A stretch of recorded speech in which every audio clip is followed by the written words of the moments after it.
Nomination का समय था, उस समय हमारे बहुत सारे उम्मीदवारों को इन्होंने अगवा कर लिया। ध्यान से अगर देखें तो ये बहुत सारी घटनाएं केवल जन स्वराज के उम्मीदवारों के साथ ही हो रहा है।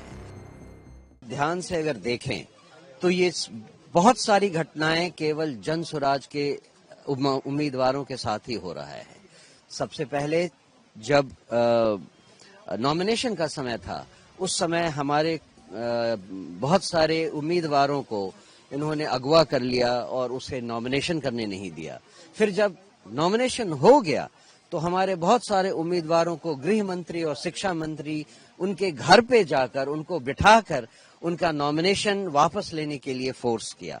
जब ये भी पूरा हो गया, अब जब सारे उम्मीदवार आ गए हैं मैदान में, तब ये हथकंडे अपनाए जा रहे हैं जहां हमारे उम्मीदवारों के समर्थकों को और उम्मीदवारों को इस तरह से डराया धमकाया जा रहा है और हत्या और हिंसक कार्रवाई भी की जा रही है।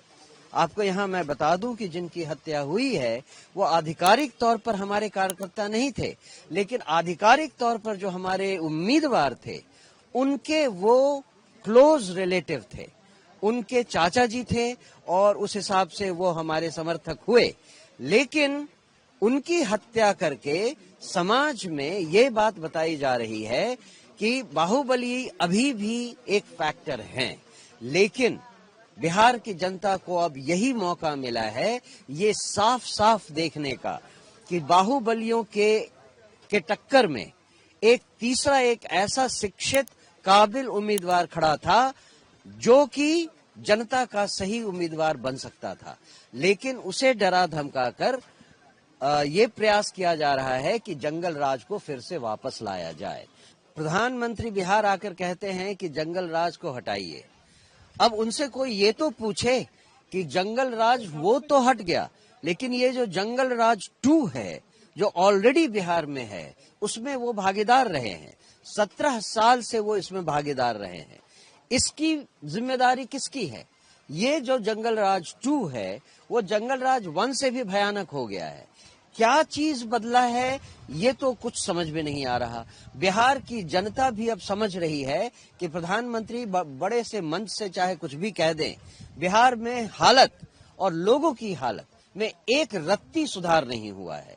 जो कुछ अभी देख रहे हैं, जो आपने कहा 24 घंटे बीत गए, अभी तक अपराधियों की कोई खबर नहीं है, उनको पकड़ा नहीं गया है, जबकि हजारों लोगों के सामने उनको गोली मारी गई है, उनके ऊपर गाड़ी चढ़ाई गई है। तो इसकी तो खबर प्रशासन को लेनी चाहिए और इसके लिए पूरी तरह जिम्मेदार आज की सरकार है, आज का प्रशासन है, यहाँ के लोकल प्रशासन है और इलेक्शन कमीशन क्या कर रहा है इसका भी कोई पता नहीं।